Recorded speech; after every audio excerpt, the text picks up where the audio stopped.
来关注俄乌。乌总统泽连斯基日前接受美国《华盛顿邮报》采访时表示，如果没有美国的援助，乌克兰将不得不撤退。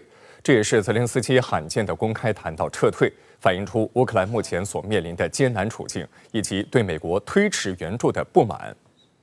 美国《华盛顿邮报》上周五以泽连斯基“我们正尝试找到不撤退的办法”为题，刊登对乌克兰总统泽连斯基的采访文章。泽连斯基向美国国会发出直白的信息，提供武器以阻止俄罗斯的袭击，不然乌方将升级对俄机场、能源设施与其他战略目标的打击行动。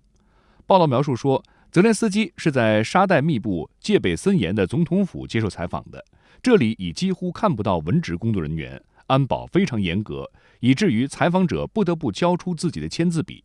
泽连斯基称，对于乌克兰而言，美国国会推迟批准对乌600亿美元援助代价高昂，议员们争论了近6个月，乌军在此期间一直无法规划未来行动。如果没有美国的支持，我们就没有防空系统，没有爱国者导弹，没有电子战干扰设备，没有155毫米口径炮弹。这意味着乌克兰将一小步一小步地撤退。Last month, you said if we have American support, we will win. If we don't have American support, we will lose. It's true. Simple as that. Ukraine will lose. But it's not. But it's not simple. Yeah. Yes, of course we will lose. Not one day. Of course we will lose some our territories and etc. But totally, it для нас це буде великий виклик. Як потім повертати все? Бо це великі жертви повертати. Повертати території – це втрачати людей. Люди, якщо чесно, важливіше. 乌克兰媒体认为，尽管乌军前线形势看起来很困难，但不是灾难性的。整体而言，乌方仍在进行有效防御，并时常发动反击。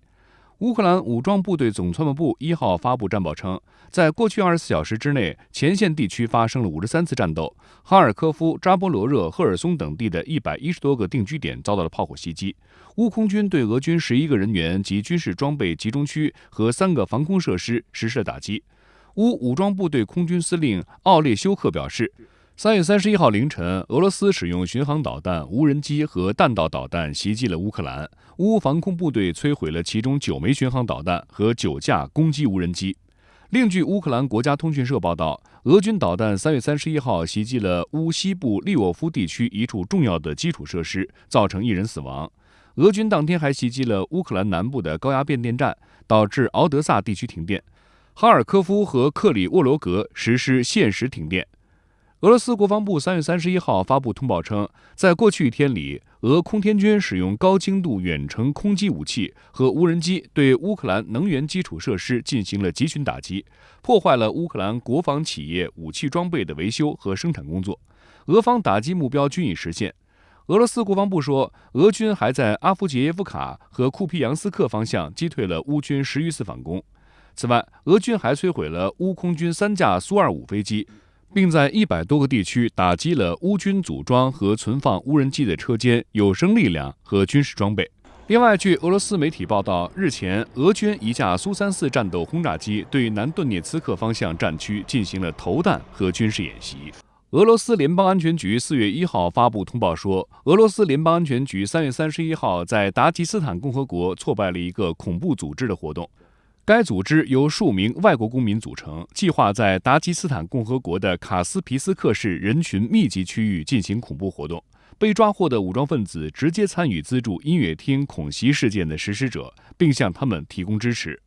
俄联邦安全局表示，其中一名武装分子在接受审讯时说，他将武器从达吉斯坦共和国首府马哈奇卡拉带到莫斯科州的梅季西，供袭击克罗库斯城音乐厅的恐怖分子使用。据了解，俄方3月31号在达吉斯坦共和国的反恐行动中，抓获了3名正谋划实施恐怖犯罪的武装分子。自俄乌冲突爆发以来，俄罗斯境内安全形势日益严峻。据路透社4月1号报道，俄罗斯南部城市沃罗涅日一家中亚主题咖啡馆当天发生爆炸。俄罗斯媒体公布的画面显示，位于沃罗涅日列宁大街的这家咖啡馆窗户破碎。塔斯社援引警方透露的消息说，爆炸事件中无人员伤亡。爆炸事件系由企业经营利益冲突导致，从窗户投掷进室内的手榴弹引发爆炸。